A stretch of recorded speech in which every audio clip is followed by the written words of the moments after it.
What's going on, everybody? Jesus loves you. My name is Cody, and this is the Christian News Show thing that I do every Monday, Wednesday, and Friday. Truth!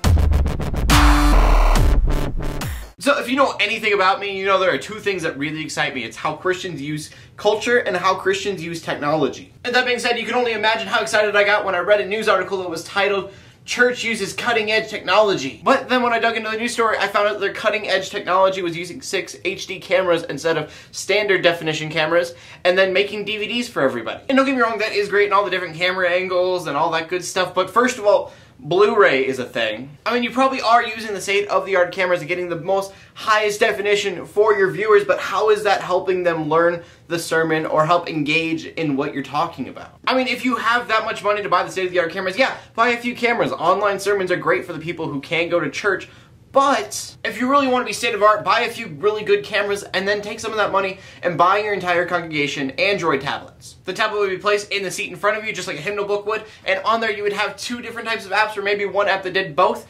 One thing that it would do would be that it simply held your hymnal book, which would just be the songs that your church uses and the words to those songs. Maybe you could even have a like and a dislike for each song so that your worship pastor knew which songs that the congregation liked and which ones they didn't for future reference. And then secondly, and more importantly, you would have sermon engagement. And you could do that in 2 ways. One would be to have just a comment section where people could talk about the sermon as it's going on. And of course, this would allow you as a pastor to get feedback on your sermons. And part 2, and this would probably be more help to your congregation if you had questions that they could answer on the tablet. And by doing all of this, I guarantee that I'm going to your church and I'm going to be very engaged in what you're saying as a pastor. And that would be cutting edge and awesome. If since we're ranting about technology anyways, we might as well talk about Netflix because they're going social. And for at least right now, all that's really going to mean is that you can link your Facebook and your Netflix together like you can do in Canada and in Latin America. But Netflix hasn't been able to do that because of a security law dealing with VHS in 1988. And now the government is lifting a few of those restrictions, which is good news,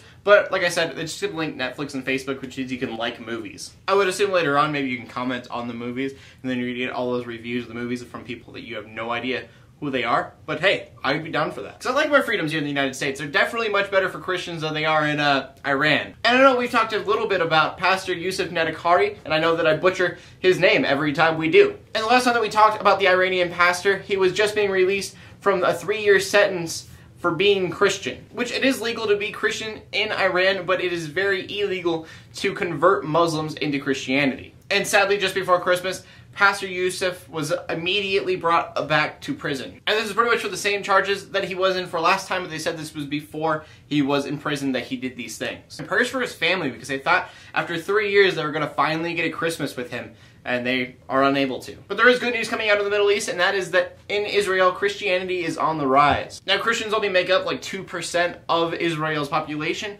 but the fact that it's on the rise in general is great. And according to the statistics, Christian growth is on the rise at 1.3%. So that's always exciting, especially with everybody saying that in the Middle East, Christianity is becoming extinct. And then also in the news today, de-baptisms are a thing. And I guess there are tons of Dutch Catholics who are doing this because they do not agree with Catholicism's ideas on gay marriage. And so you go to this website called debaptized.com and they show you how to become debaptized. And really it's just like, you don't have to do that to leave the church, but I mean, by all means, if you want to get debaptized, I guess. And from that we go on to the final story of the day, which is the polar opposite of that, because we talk about the Westboro Baptist Church, because the government might start labeling them as a hate group. And this is because of an online petition, which for an online petition to be reviewed by the White House, it needs 25,000 signatures.